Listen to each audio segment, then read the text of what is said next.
When we talk about VPNs, I know you use VPNs. You've probably heard the word VPN, virtual private network, several times. Okay, so welcome to cybersecurity analyst course. In this course, I'll be taking through what VPN is and then making you have a better understanding of how it can be helpful for you as a cybersecurity analyst. So basically, VPN is virtual private network. You've heard that before. Well, let's start off. How does it work in the first place? So basically, when you connect to the internet, your internet service provider does the network request handling and helps you to provide your private information, making them accessible to the web. So, but the point is, everybody or every device needs to have an IP. So your device, when communicating with the public network, needs to have an IP to communicate because they need to find the address of your device. So in finding the address of your device, a cybersecurity analyst knows that your information can actually be used if it's gotten by a threat actor. So for several reasons. So you don't want to always declare your public information, and then your public information could be a way that threat actors can be able to intercept, to maybe sniff vital information, or even be able to form a man-in-the-middle attack and send a launch an attack.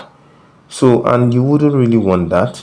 That's where VPN comes in. So it's not just about spying on your information that can be used against you. Sometimes it could be much more than that. Everybody needs an IP to be able to connect to the internet. So it's important that if there could be a way to be able to mask your IP, to mask your location and sense information that you have, it would be a great way to be able to prevent intruders, prevent threat actors from being able to steal sensitive information. So that's where we come to the VPN. A virtual private network, VPN, is a security service that designs the vulnerability of having your IP address being shown to the general public.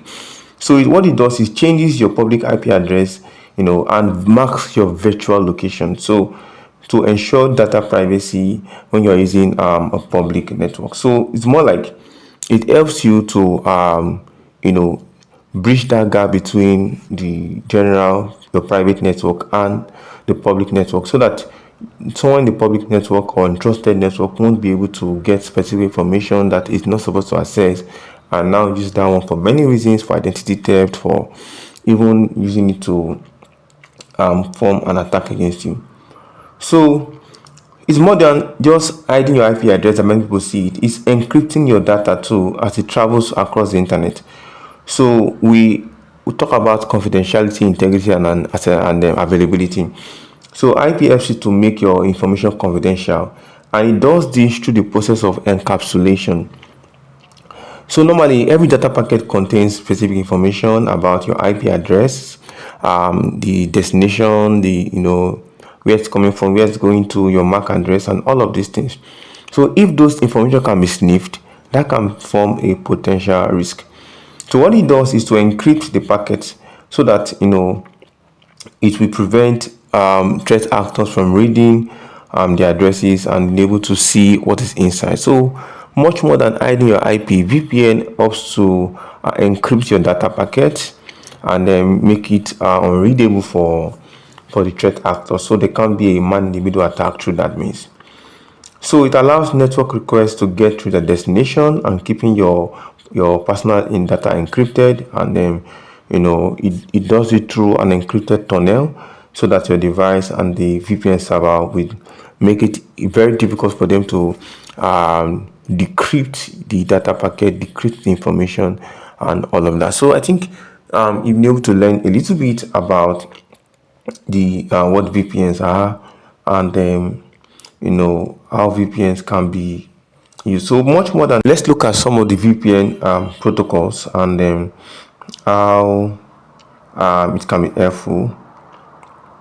So we have two main VPN protocols. Remember, a protocol is used to set of rules that makes connection to occur, communication to occur, every network device uses set of protocols to be able to, these are rules and agreeable terms by which data is shared, by which data direction is data is directed, and all of that.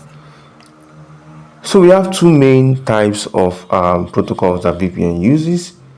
We have the WireGuard and the IPsec VPN. WireGuard VPN, IPsec VPN. So the WireGuard VPN, and IPsec VPN are very popular, but they have two different ways they work. WireGuard is high-speed VPN protocol with advanced encryption. So this one is very fast and advanced level of encryption. So it's a newer model rather. WireGuard is used for both site-to-site connection and client-server connection. So it is a newer model. So people use it a lot because of the speed, and can download a lot faster at a very fast pace, because it works with fewer lines of code. And the good part of WireGuard is the fact that it's even open source. It means that a lot of developers are working on it continually, and it is very useful for faster download speed, streaming video content, or that like that.